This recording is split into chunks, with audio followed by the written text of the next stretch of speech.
सभी छात्राओं को नमस्कार और सुप्रभात। आशा करते हैं आप सभी स्वस्थ होंगे और मस्त रहे होंगे। देखो, तुम्हारा जो लेसन चल रहा था वो ओशेनोग्राफी से संबंधित महासागरीय नितल के उच्चावच, जो कि कल आपका समाप्त कर दिया गया था।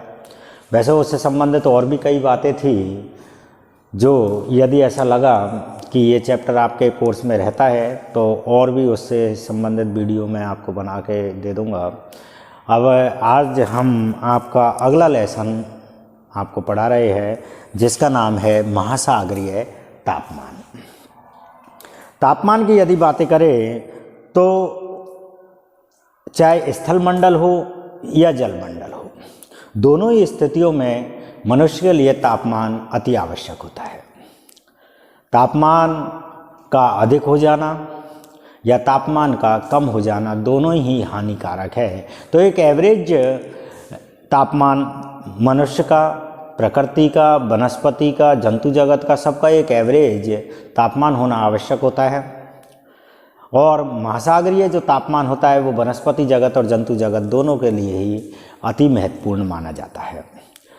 अभी कोरोना चल रहा है, आपको भी पता होगा कि काफ़ी बार जो टेस्ट होते हैं वो आपके एक मशीन के द्वारा किया जाता है, जिसमें सिर्फ और सिर्फ आपका टेम्परेचर मापा जाता है कि आपका टेम्परेचर कितना चल रहा है। यदि ये 100 डिग्री फ़ारेनहाइट से अधिक है तो आपको कोरोना होने की संभावना अधिक हो जाती है। साथ ही यदि ये कम है तो भी आपको कोरोना होने की संभावना है। तो एक एवरेज है। यदि मनुष्य के तापमान, मनुष्य के शरीर का तापमान हम देखें तो 37 डिग्री सेंटीग्रेड या 96 या 97.6 डिग्री फ़ारेनहाइट होना अति आवश्यक है। यदि इससे कम और इससे अधिक होता है तो ये दोनों ही हानिकारक होते हैं। तो इसी प्रकार ये स्थलमंडल से संबंधित बातें हम कर रहे थे। अब हम कर रहे हैं महासागरीय तापमान की बातें। तो महासागरीय तापमान भी उसमें रहने वाले जितने भी जंतु हैं या वनस्पति है, सबके लिए आवश्यक होता है। हम मानते हैं कि जो जल होता है, जल में प्रकाश की किरणें, सूर्य की किरणें ज़्यादा गहराई तक नहीं जाती है। तो इससे हम पता लगा सकते हैं कि ऊपरी सतह का तापमान, महासागरीय ऊपरी सतह का तापमान अधिक हो सकता है, जबकि अंदरूनी सतह का तापमान कम हो सकता है।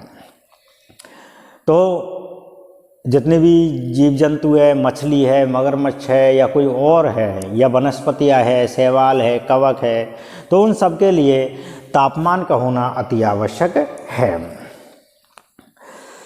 तो महासागरीय जो तापमान है वो हमारी जलवायु को भी प्रभावित करता है। अभी आज के दिन की यदि हम बातें करें तो पश्चिमी विक्षोभ के द्वारा बरसात होने की संभावना यहाँ पर बन रही है।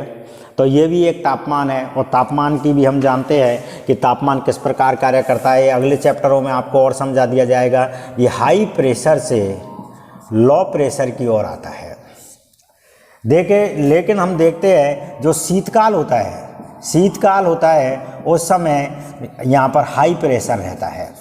तो क्लियर है कि शीतकाल में बरसात होना जरूरी नहीं है। लेकिन जो पश्चिमी विक्षोभ की हम बातें कर रहे हैं, पश्चिमी विक्षोभ है, ये पश्चिमी देशों से आता है। पश्चिमी देशों की बातें करें तो ये आपका डायग्राम है, ये आपका पूर्व है, ये पश्चिम है। तो पश्चिम में ये यूरोप कंट्री है। यूरोप कंट्री की यदि हम इस समय बातें करें तो हमारे यहाँ टेम्परेचर माना कि 15 डिग्री सेंटीग्रेड है, तो वहाँ पर 0 डिग्री सेंटीग्रेड चल रहा है। तो आप देखेंगे कि यहाँ पर 0 डिग्री सेंटीग्रेड हाई प्रेशर इस जगह पर होगा, इसकी एवज में तो यहाँ पर क्या होगा, लो प्रेशर।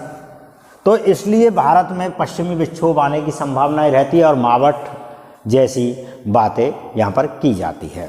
तो ये जो जलवायु है ये होती है भूमध्य सागरीय जलवायु। भूमध्य सागरीय जलवायु, तो यहाँ पर नाम क्या आ रहा है, सागरीय। तो सागर से आने वाली जो हवाएं है वो कहीं न कहीं हमारी जलवायु को भी प्रभावित करती है, ये आप जान रहे हो। ठीक है, तो हम जो लेसन पढ़ रहे हैं वो भी आपका कौन सा है, महासागरीय तापमान। अब यदि हम बातें करें महासागरीय तापमान का मुख्य स्रोत कौन होगा, तो वो होगा आपका सूर्य। या हमारे स्थलमंडल का भी कौन रहेगा, सूर्य रहेगा। सूर्य से ही तो हमें तापमान प्राप्त होता है मुख्यतः। वो एक अलग बात है कि आप हीटर चला लो, वो चला लो, लेकिन वो तापमान स्टेबल नहीं होता है। वो कुछ जब तक उसके सामने बैठे हुए हो आप, तब तक आपका तापमान कम या ज़्यादा हो सकता है, लेकिन यदि उसके बाहर या अंदर आप आते हो तो तापमान का स्टेबल होना ज़रूरी नहीं है। तो मुख्यतः स्टेबल या मुख्य स्रोत कौन माना जाएगा, सूर्य माना जाएगा। तो इसी प्रकार महासागरीय तापमान का भी मुख्य स्रोत कौन माना जाएगा, सूर्य माना जाएगा। साथ ही यदि हम बातें करें कि कोई भी वस्तु पर यदि लगातार दबाव दे दिया जाए तो उसका तापमान क्या होगा, बढ़ जाएगा, तापमान बढ़ जाएगा। तो हम पृथ्वी की आंतरिक संरचना की यदि अब बातें करें तो पृथ्वी की आंतरिक संरचना की, तो इस जगह का तापमान इसके एवज में अधिक रहेगा। यहाँ पर लगभग 2000 डिग्री सेंटीग्रेड तापमान माना जाता है, जबकि यहाँ पर 50 डिग्री सेंटीग्रेड का तापमान, या पृथ्वी का औसत तापमान कितना माना गया है, 15 डिग्री सेंटीग्रेड माना गया है। तो किसी वस्तु पर अधिक दबाव दे दिया जाए तो भी उसका तापमान बढ़ने की संभावना हो जाती है। तो और दूसरी बातें करते हैं कि जो महासागरीय तापमान है इसका औसत तापमान कितना माना जाता है। औसत तापमान इसका माना गया 33 डिग्री सेंटीग्रेड माना जाता है। वैसे ये 5 डिग्री सेंटीग्रेड से लेकर 33 डिग्री सेंटीग्रेड तक इसका औसत तापमान माना जाता है। या तो ये कम से कम 5 डिग्री हो सकता है, काफ़ी जगह -5 भी है, लेकिन मुख्यतः 5 डिग्री है और 33 डिग्री ये इसका औसत तापमान माना जाता है। साथ ही हम बातें करें कि जैसे पूरी पृथ्वी की यदि हम बातें करेंगे,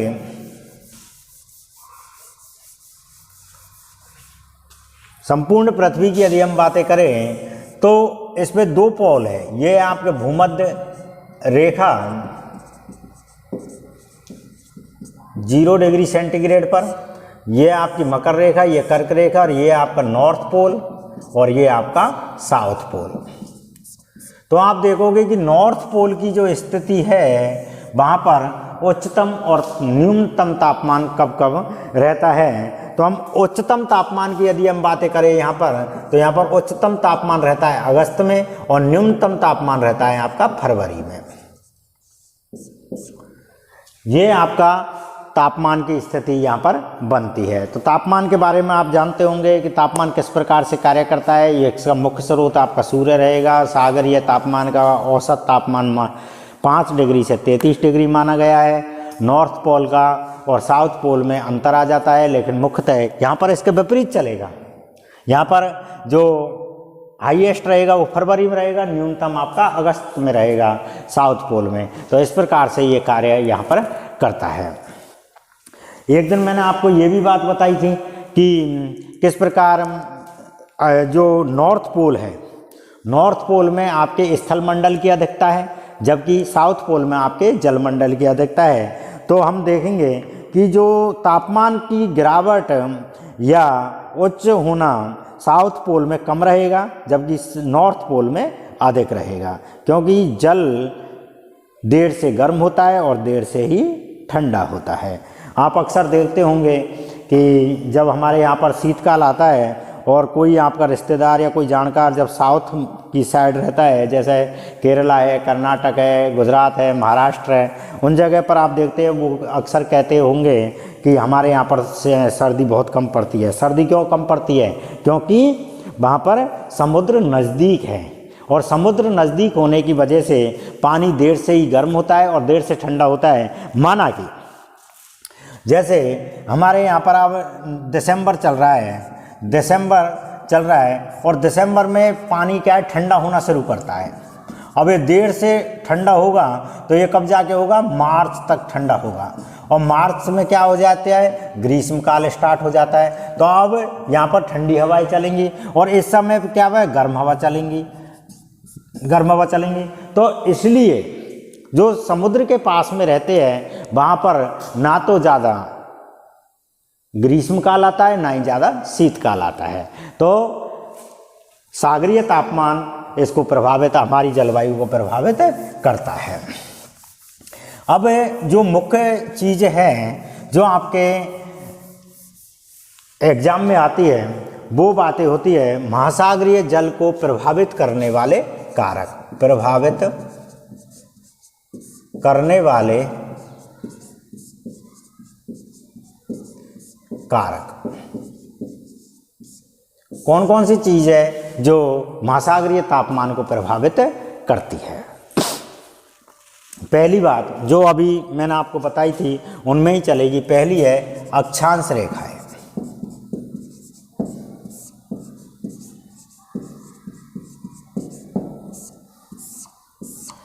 अक्षांश रेखाएं महासागरीय तापमान को किस प्रकार प्रभावित करेंगी, ये आप अच्छी तरह जानते हो किस प्रकार से ये प्रभावित करेंगी। तो हम यहाँ पर देखते हैं, ये विश्व का मैप है और ये आपका भूमध्य रेखा है।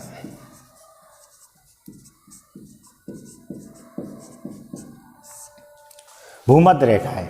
अब हम जो ये कर्क रेखा और ये मकर रेखा, ये दोनों के बीच का जो तापमान होता है उसे बोलते हैं उष्ण कटिबंधीय,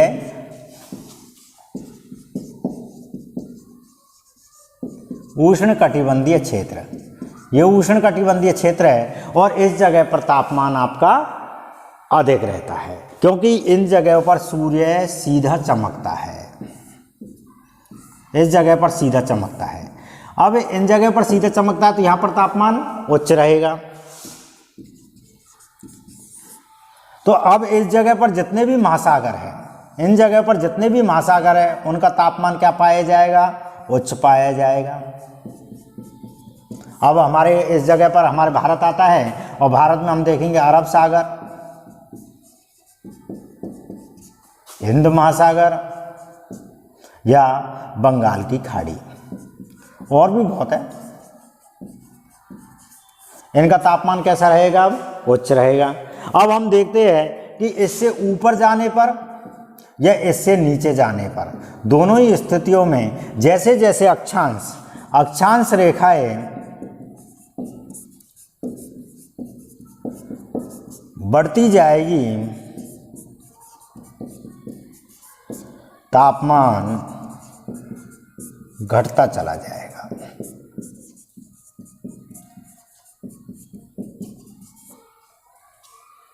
ठीक है।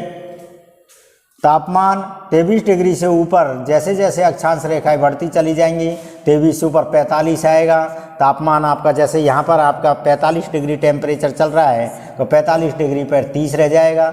इससे ऊपर 60 डिग्री पर ये 15 रह जाएगा और 90 डिग्री पर ये 0 हो जाएगा। तो जैसे जैसे अक्षांश रेखाएं बढ़ेंगी तापमान उसी प्रकार से घटता चला जाएगा, क्योंकि यहाँ पर सूर्य की रेखाएं सीधी नहीं होती है, सूर्य का प्रकाश सीधा नहीं आके पहुँचता है, तिरछा आता है। तो इसीलिए वहाँ पर तापमान कम होता चला जाता है। तो हम जो महासागर की बातें करें, आर्कटिक महासागर या अंटार्कटिक महासागर, इन दोनों का तापमान क्या होता है? बहुत ही कम रहता है। जबकि हिंद महासागर या मध्य अटलांटिक महासागर या अंध महासागर या प्रशांत महासागर मध्य की यदि हम बातें करें तो उनका तापमान अधिक रहेगा।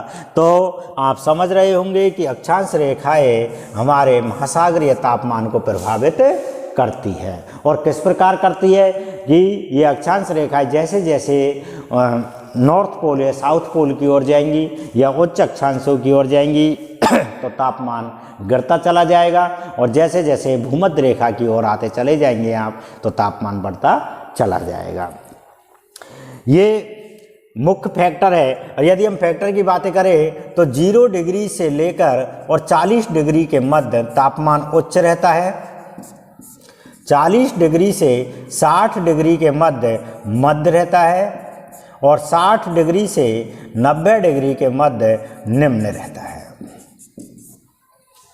अब इन तीनों श्रेणियों के मध्य में जो भी महासागर होंगे, यदि उनके तापमान की हम गणना करेंगे तो वो तापमान उसी प्रकार से आएगा कि उष्ण कटिबंधीय क्षेत्रों में तापमान, महासागरीय तापमान उच्च रहेगा, शीत कटिबंधीय क्षेत्रों में आपका मध्य रहेगा और ध्रुवीय क्षेत्रों में ये निम्न रहेगा।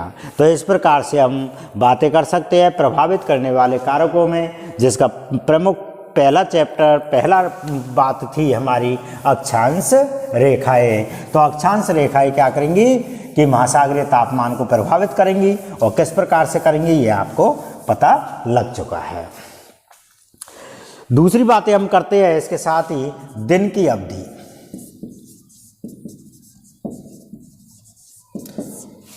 आपको भी पता होगा कि दिन की अवधि कब ज़्यादा होती है और कब कम होती है। ग्रीष्म काल में क्या होता है, ग्रीष्म काल में क्या होता है, दिन की अवधि अधिक होती है कम होती है, अधिक होती है। बहुत अच्छे, अधिक होती है।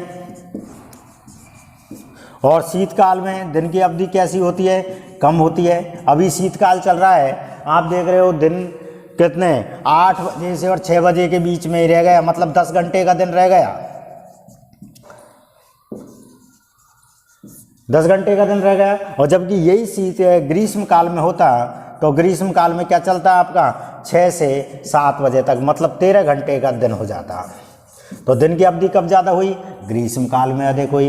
तो जब दिन की अवधि का अधिक होगी तो सूर्य का प्रकाश भी अधिक रहेगा, और सूर्य का प्रकाश जब अधिक रहेगा तो तापमान बढ़ेगा या घटेगा, तापमान बढ़ेगा,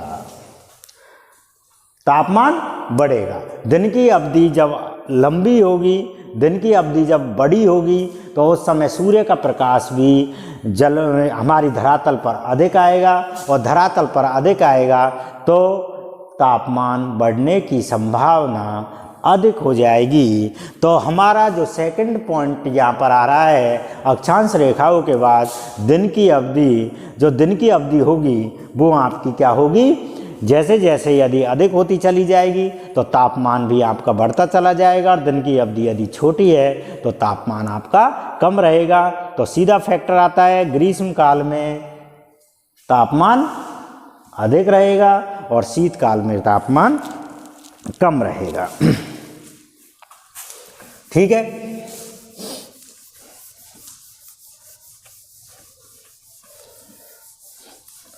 थर्ड पॉइंट यहाँ पर हम लेते हैं जल एवं स्थल के वितरण, जल एवं स्थल का वितरण।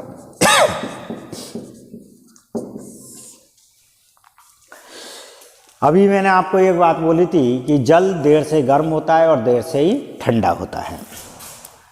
जल देर से गर्म और देर से ही ठंडा होता है। तो क्लियर है, जिस क्षेत्र में जल की अधिकता होगी वहां पर तापमान सामान्य रहेगा, और जबकि जहां पर स्थल की अधिकता होगी वहां पर ये रैंडम रहेगा, कम और ज़्यादा, कम एवं ज़्यादा। और कम एवं ज़्यादा कब होता है, इसमें फैक्टर कार्य करेगा जलवायु का। ग्रीष्म काल में अधिक रहेगा और शीतकाल में कम रहेगा, जबकि यहाँ पर क्या होगा, सामान्य रहेगा, ना तो ये कम होगा ना ज़्यादा होगा। 33 डिग्री सेंटीग्रेड यदि तापमान है तो लगभग इतना ही बना रहेगा, और जबकि जहाँ पर स्थल की अधिकता है उस जगह पर आपका तापमान कम और ज़्यादा हो जाएगा। हम बातें करें दो शहरों की, एक जयपुर और एक बंगलौर। जयपुर और बंगलौर, यदि हम जयपुर की बातें करें तो आपको इसके आसपास में कहीं पर दिखाई दे रहा है कि कोई महासागर है या सागर है, नहीं है, किसी भी प्रकार का सागर या वो नहीं है महासागर। इससे काफ़ी दूर जाकर लगभग 500 किलोमीटर या 800 किलोमीटर दूर जाकर एक सागर आता है जिसका नाम है अरब सागर।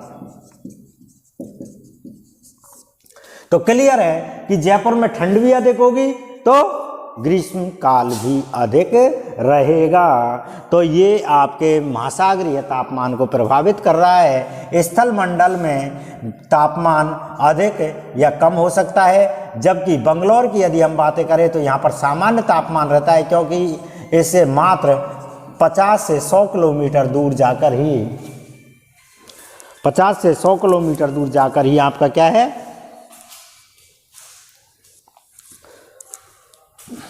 50 से 100 किलोमीटर दूर जाकर ही आपका क्या होगा, ये अरब सागर आ जाएगा, तो यहाँ पर सामान्य स्थिति आपकी बनी हुई है और इस जगह पर तापमान आपका सामान्य रहता है और ये लगभग 22 डिग्री सेंटीग्रेड तापमान आपको ग्रीष्म काल या शीतकाल में देखा जा सकता है। तो जल एवं स्थल की असमानता भी आपके महासागरीय तापमान को प्रभावित करती है। और भी कुछ फैक्टर है जो आपको अगले वीडियो में समझाए जाएंगे। आप उनको जितने भी आपको अब तक समझाए हैं आप उनको अच्छे से समझ गए होंगे मुझे लग रहा है। और फिर भी यदि आपके समझ में नहीं आया है तो आप जो भी आपकी क्वेरी हो वो मुझसे पूछ सकते हैं, कोई भी इसमें डाउट नहीं है। ठीक है, जय हिंद।